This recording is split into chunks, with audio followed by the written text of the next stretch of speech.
CI. I have been with CI with 10 years, as Andres was mentioning, and this has been at different levels, starting from working in the field here in Costa Rica with local communities, then working with the authorities to ensure that we can move forward with the strategies, but also I then took a leap to work at the global level on our Seascapes program. And that's why I'm going to share a little bit of that bottom up and up down perspective of our work. I'm just going to start sharing something that I believe all of you are aware of, but that the ocean is, for us, the origin and the engine of life in the planet. We need it to thrive. We need it, even the person that lives farthest to the ocean relies on the ocean for oxygen. And those key elements are something that we as scientists have to keep moving towards a different people, because one of the things that I've seen is that we forget how we are connected at all dimensions. We know that 72% of the Earth is oceans, and all of the oceans are connected. So somehow we are all part of one same ocean. The other thing is that the ocean is both the source and the solution of the world's greatest challenges. Most of the population worldwide is linked somehow or live close to coastal areas and have a relationship with the ocean, or are linked through other mechanisms, transportation, trade, to these ecosystems. So some of the facts that we understand and know is how we are linked to the ocean. So oceans contribute to 2.5 trillion US dollars to global economy. There have been a great impact on the oceans due to sea level rising. But also we also have in the oceans, and they provide benefits for most of the population in the world. A lot of the ecosystem, unfortunately, have been used unsustainably. When we're discussing coral reefs and mangroves, you see how we are, as a humanity, having a deeper impact on these ecosystems. Also, and you know this better than I do, we do have a trend that says that we are getting our fish stocks to being overexploited over the past years. In the last assessment completed by FAO, we saw that we have reached almost 30% of them that are overexploited. But also we know that people rely on fish and fish protein for the main source of protein in 3 or 4 people in the world. Most of the ecosystems, the coastal ecosystems, in particular the ones in the tropics, represent areas of great value for the communities and for the world itself. We know now that coastal wetlands, as mangroves, as seagrasses, can retain 7 to 10 times more carbon in the tropics than the forests in the tropics. Excuse me. And unfortunately, 1/3 of those ecosystems are gone so far, which have had an impact on how we manage our footprint.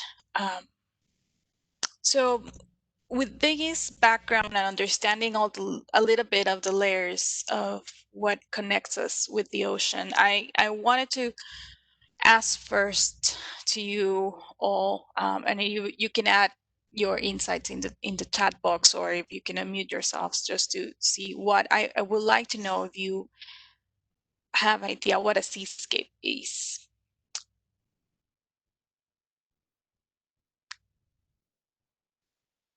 Anyone?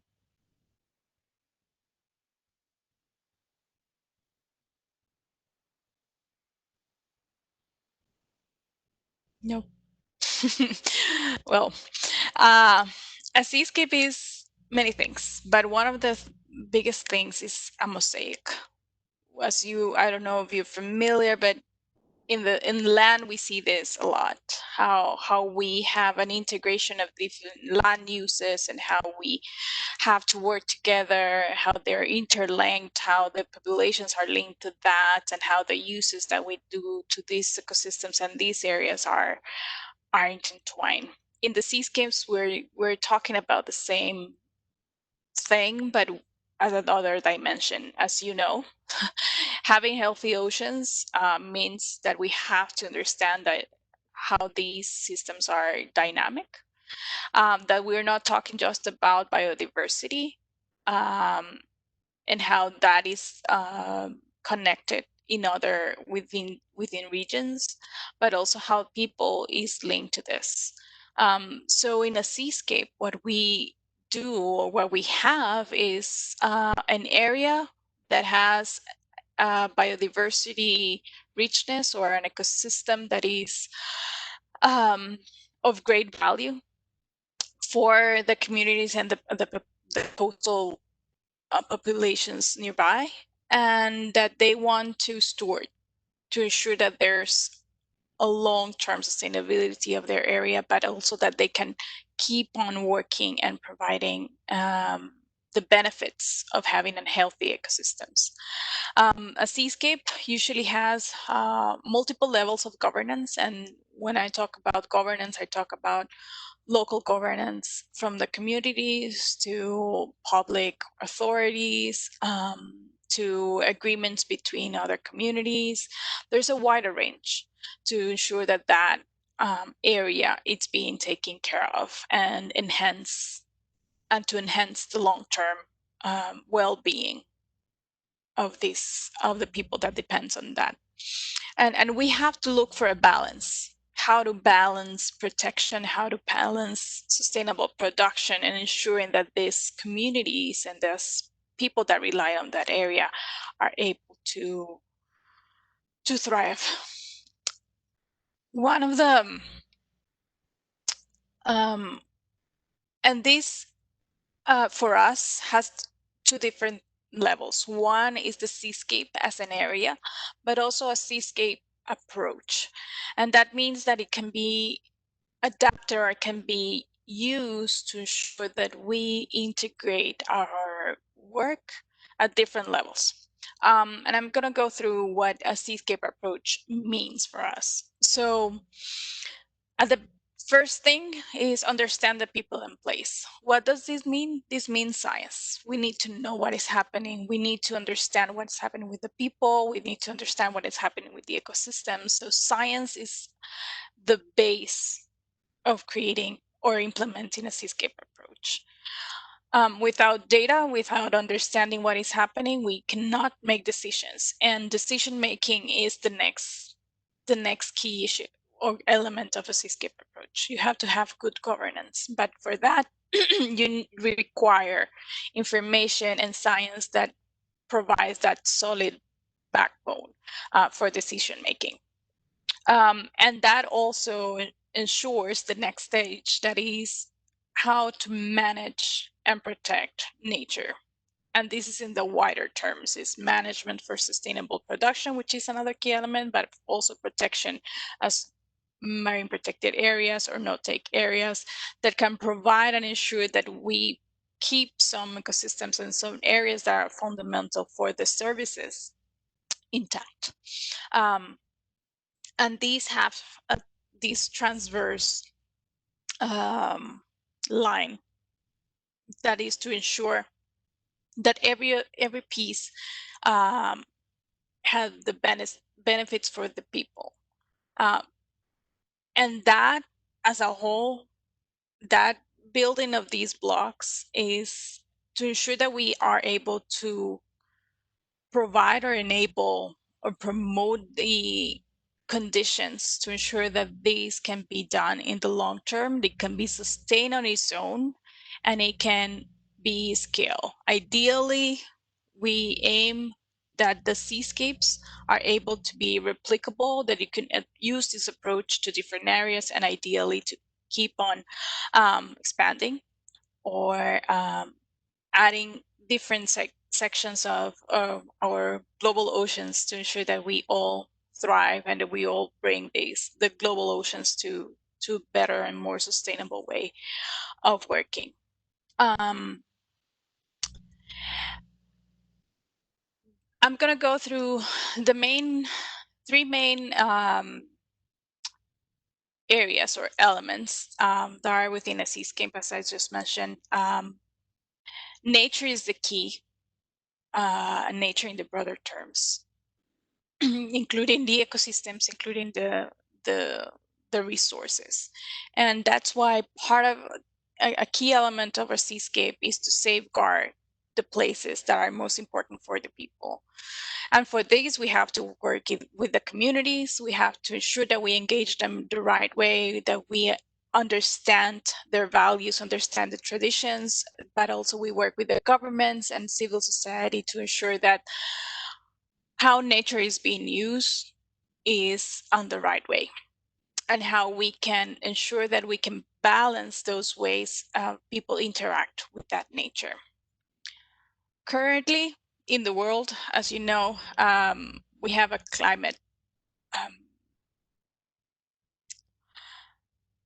a climate crisis. So one of the key elements is how do we integrate these climate changing world to help the communities and these ecosystems to be resilient towards its impacts. So all the elements that we have to work with in a seascape have to be thinking on those levels of impact that climate change is having in the ecosystems and for the communities.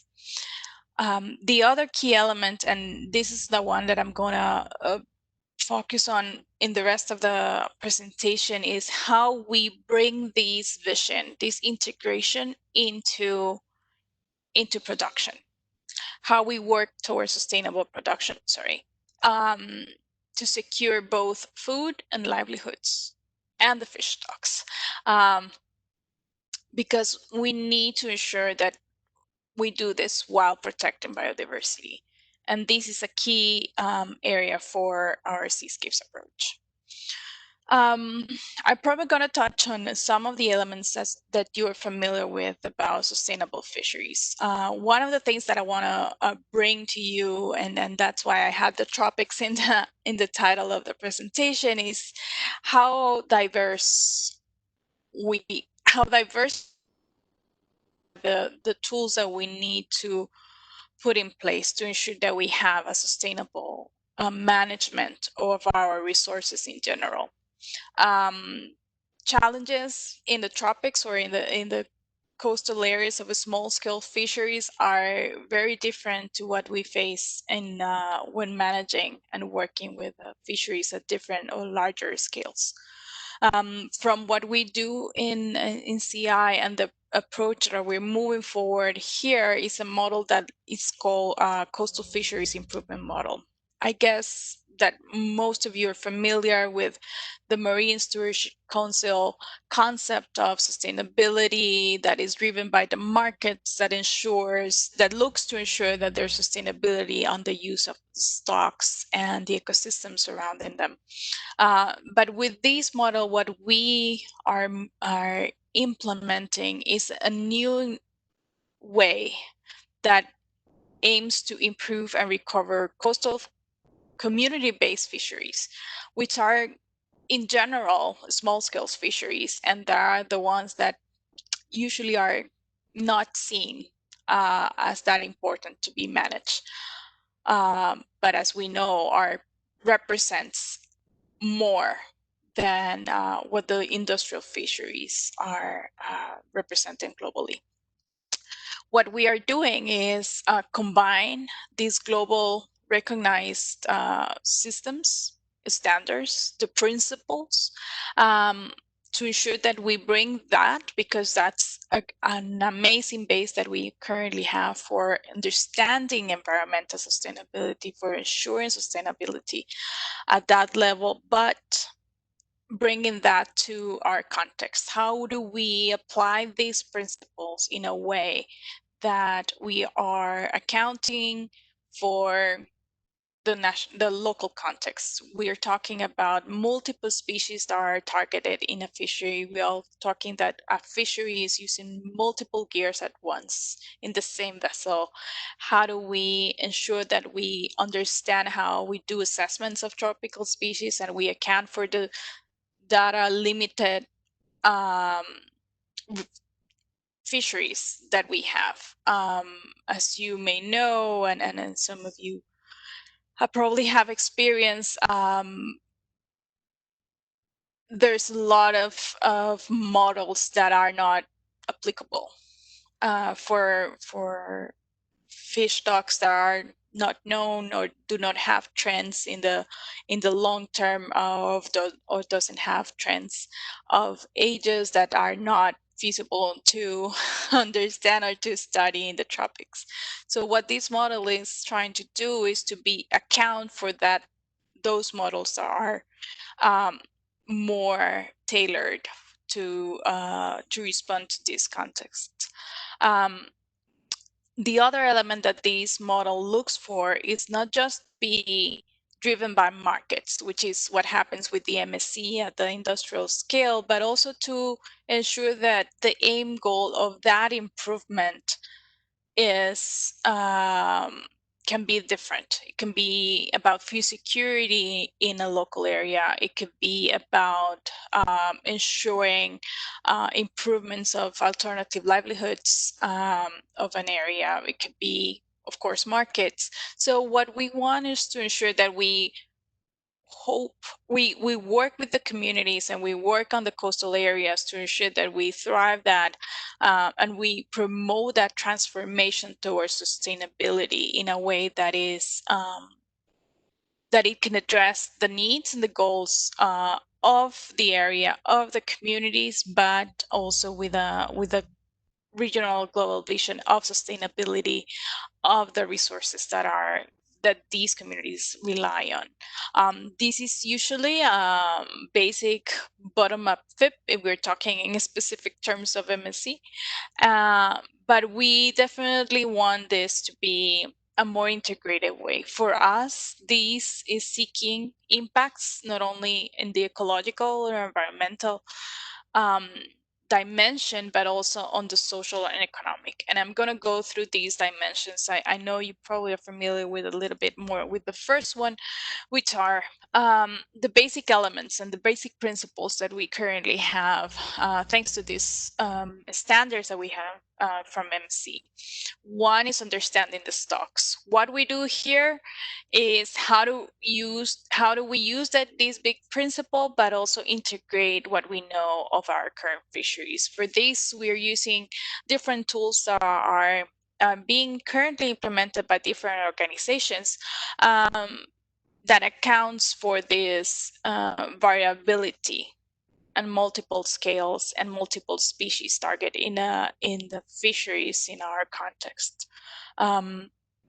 We also have to, of course, understand the impact these fisheries have on the ecosystems. And here we're talking about one of the elements that we have to have present when we're talking in integrated approach is how we work, how we understand what is happening with the fisheries, for example, linked to mangroves, but also what is happening to the mangroves are the ones that are the nurseries of these fisheries. And that's why we have to keep on always having that integrated vision when we're talking about a specific aspect or element as production in a seascape approach. Then, as you know, the other element of of the principles, sorry, of the environmental dimension, talks about the effectiveness and the fisheries governance. What are the regulations? How do we manage that fishery? And I'm just showing a map of Costa Rica that I guess Andres and Taylor may be familiar with, that aims to have a management of one species, unfortunately, is just about tuna. And that's one of the key elements that we are trying to find better ways of doing with this model to ensure that decisions and promotion of decisions are being done for the ecosystem and for the impact of the fisheries and how they are related. So in summary, as you know, these are the principles, and this is what we currently think as global community that sustainability means.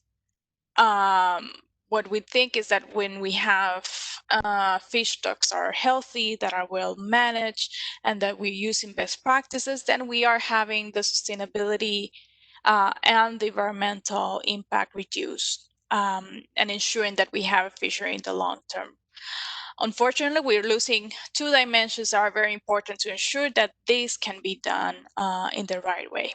And that's when we have to understand what is the social dimension of a fishery, which can vary a lot, but that have three main components of management. One is understanding that the fishery protects human rights and dignity and access to resources. And these can look very different from an industrial fishery to what's happening in a coastal community-based fishery. Sorry. We have to ensure that there's equality and equitable opportunity to benefit. That means that when a fishery is implemented and that the resources are obtained, that they can equally access to the benefits of that fishery. And of course, a fishery should be aiming and should ensure that there's food security and livelihood security for the fishermen and the communities that are linked to that fishery. So these three principles are now, since 2017, the core of a movement, not only by NGOs, but also from different companies that are linked to the seafood sector that sees these as the essential component for sustainability. We cannot say a fishery is sustainable if we know that that fishery could be linked to deep issues or grave issues as trafficking or slavery, or even like lesser issues that are still important, that are their benefits are not received in an equitable way between the fishers. So these elements are essential to ensure that we work on that dimension. And this is just to show you a little bit. This was a big case of what happened in Indonesia several years ago and was brought up by great champions and brave champions that show the impact of slavery in the fisheries in both in Indonesia, but from people from Myanmar, Cambodia, and Laos that were hired for that fishery, but really were slaves from that fishery. And that was a fishery that was supposed to be sustainable. And these can be driven at different scales. One of the things that we see in small-scale fisheries is, for example, the bondage. That is also a social issue that has a grave impact in the communities because they keep on relying on someone else, and everything they own, the boat, the motor, and all depends on are owned by the intermediary, and that creates an issue because everything that they catch has to go to pay that, so they are never able to get a stable income. because they depend on that. So those are the different dimensions of the social context that we have to account for talking about sustainability. And of course, we have the economic dimension. And for these, we are usually familiar about what is happening globally. We know how much of the fish and how the fish is being sold worldwide, how much is coming from the developing countries, how much comes from the developed countries. But this has just a dimension of what is happening in the industrial scale, most of the cases. We also understand what is happening with trade. We know that where the fish is coming from, where we are selling to, but this is a wider scale.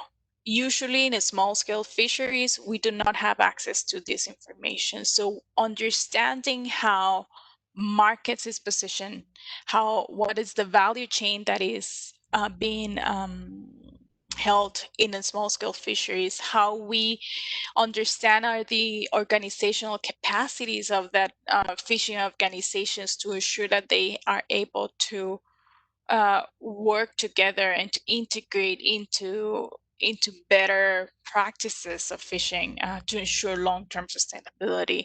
All of these elements are essential when we're working with the small-scale fisheries and with this vision of integration. And by doing assessments, and we have different tools for each of these components and these dimensions that are tailored to the specific context where we apply them, we develop an integrated plan. These integrated plan have different layers and have to involve different stakeholders in an area. This is not something that we just do as CI, but we do with academia, we do with government authorities. We have to implement with the local communities, of course. We have to integrate their groups. So these have different dimensions. We have actions that are linked to improving practices, but also how we work on capacity building through the public authorities. We have to understand the bigger context. What is the threats that are happening, that are globally the fisheries that we're working with related to other practices or other actions like industrial fisheries or the impact of IUU in the wider context. And of course, we have to understand the dimension of the commercial dimension of these fisheries and how we start linking and actually thriving change from local markets and creating awareness for the value of having a more direct relationship with our coastal fisheries communities that I bet in some countries is more deep, but in others we see that there's still a need of understanding the value of being connected to your local fisheries and the local communities to get access to your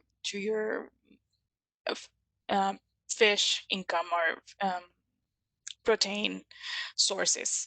And all of this, and just going back to what I was discussing earlier, is like this is the production dimension, one of the elements of a seascape approach, but these have to be linked and always thought in conjunction with what is happening around the fisheries and all these uncertainties that is happening around the world. We have a climate change, as I mentioned, that has impacts on not only where the resources are, if they're moving from warmer waters to cooler waters, or if the mangroves are being cut down and they no have nurseries that then have an impact on the changes of carbon, etc. So all these dimensions, how we interlink this, are essential. So we always have to keep in mind those elements that are connectors. And of course, we have another a whole level of uncertainties when we're working about fisheries. As I mentioned, working in local and international markets, we're talking about populations moves and demographic shifts. We have illegal fishing, of course, and we have to keep on working on better governance and implementation of policies. Um, this is just to remind us that these are the three elements that we have to take into account in each of these pieces when we're talking about sustainable production. But these pieces have to also are applicable for other dimensions. When we're talking about establishing a marine protected area and how we work, we also have to all the information, the data, the science that we work together, how we engage with the communities, how we work with the authorities, have to be able to integrate those three elements and what is the environmental impact, the social impact, and the economic impact of those decisions that have to be done to ensure in the long term that we have benefits for everyone. And that's one of the, so every piece builds on each other. And that's what help us have the Seascape approach that ensures that we move the balance to a more sustainable use and management of our resources. And just to finish, I just want to share that this can be done on different scales. As I think I mentioned at the beginning, we can apply this at a national level. This can be done in a sub-regional level. We work this a lot in the Gulf of Nicoya in Costa Rica. When we have mangrove areas, we have responsible fishing areas. We have a lot of pressure from the land use. We have a lot of pressure from illegal fishing. So you can apply the Seascape approach and this vision of integrated management at different scales. Because we also do this at the national level. This is Costa Rica and it's EEZ and how it's impacting what happens in the Gulf of Nicoya, how that management of that fisheries or the fisheries that happen in the whole EEZ are impacting what is happening in the Gulf of Nicoya. That integration that has have to be done, but also we are not isolated, as you know, and as I said, our oceans is just one ocean. So how do we use that and how we use this approach to seek these integrated management at broader scales? And this is just to show you what are, as we are part in CIs, we have this initiative that is called Seascapes, and we are part of the Eastern Tropical Pacific Seascape, where we are within a region with Colombia, Panama, and Ecuador to protect our main. We started with protecting our main MPAs, so we know. I guess you're familiar with Galapagos. We have Cocos Island in Costa Rica and others. So that's how we started. We started thinking about the nature. We started understanding the place and the people, as I mentioned at the beginning. And then from that, we started building the different layers of governance that we have to to promote an integrated management of the area. So we're working on fisheries. We have a lot of working with governance and with governments to ensure better policies that are managing the whole area altogether. So that's why I wanted just to share these three maps at the end to say that the Seascape approach for us is not just an area.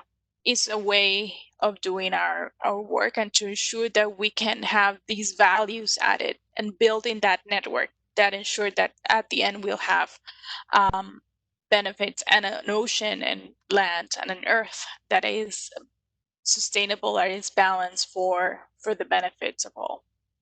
And these are just some pictures of the areas that are within the seascape, just so you know. And that will be from my end. I hope you you got a glimpse of what a seascape approach is and how we apply it in CI and how we bring it to one level of production fisheries, but also how that same model have to be used in the different elements of a seascape. Thank you, and happy to respond to any questions, or if you have any comments, or I'm happy to respond. Thank you very much, Ana. If somebody has any question, you can unmute yourself, ask, or if you feel more comfortable, you can put it on the chat and we will read it.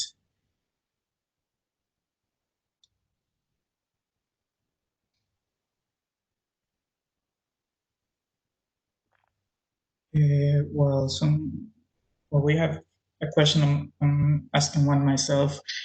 It's very interesting, this approach that you mentioned about the coastal fisheries improvement model that you're building on the MSc certification Principles. principles. Yeah. So my question is, like, what is the final goal with this kind of model? Do you want to have some kind of parallel certification, or do you want just the governments to implement these principles, or how do you envision the implementation of this kind of model?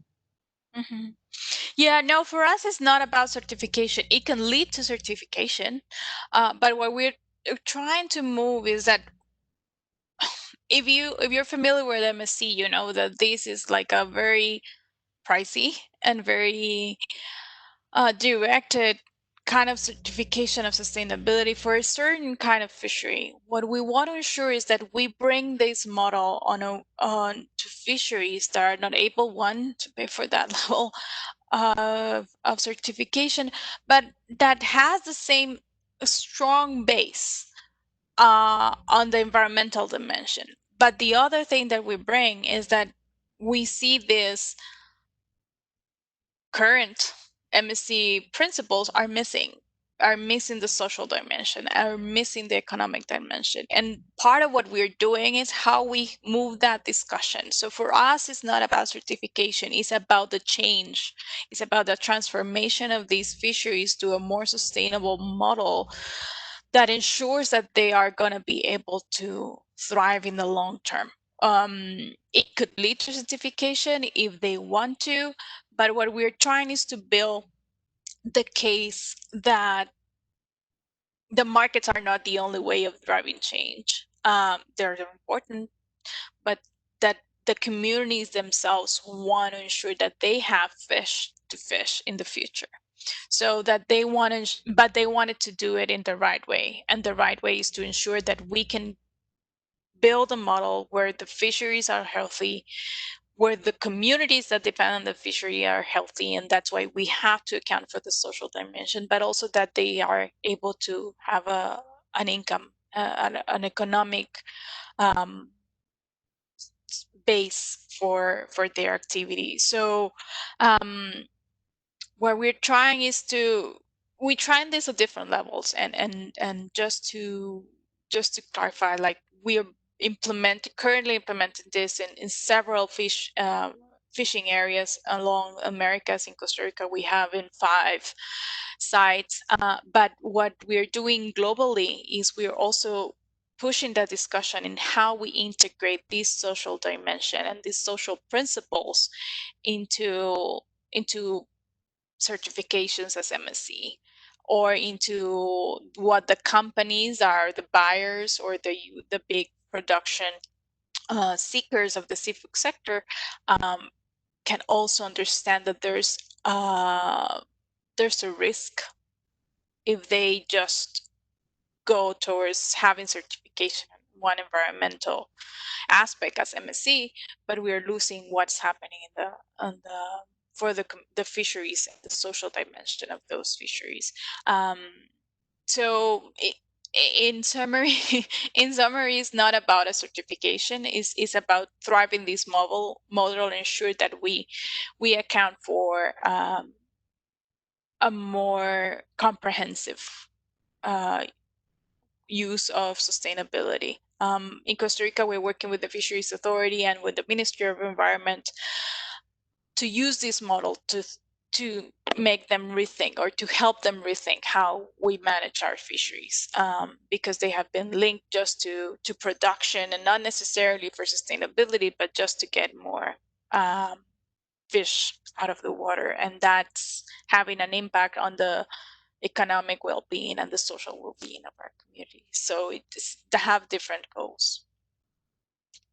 So it's now used more like a guide to start working with fisheries, because I was thinking that we're talking about fisheries that are already data deficient and everything, and adding more aspects to like to assess if that would increase the complexity of the management or the assessment. Yeah, it does have. It's based out of risk. Actually, it's a risk-based approach to the assessment that we do. It's based on precatory approach, and it does incorporate those elements, and is not more costly, but is more complex to apply because you have to gather a little bit more of information and how to balance different elements of that fishery. Um, so in general, is the vision is how we wanted to build this in a way that was feasible for our local communities or for fisheries in non-developing countries areas could apply. Thank you. Any other question?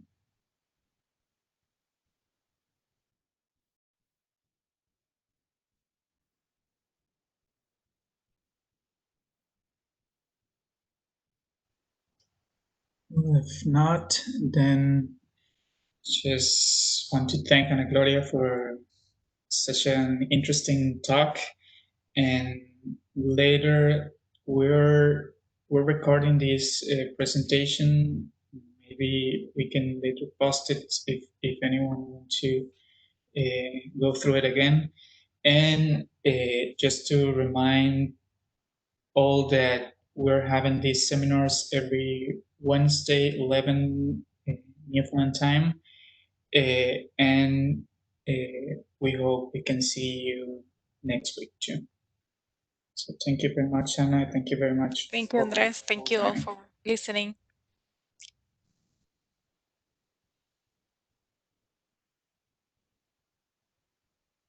You're welcome. Thank you.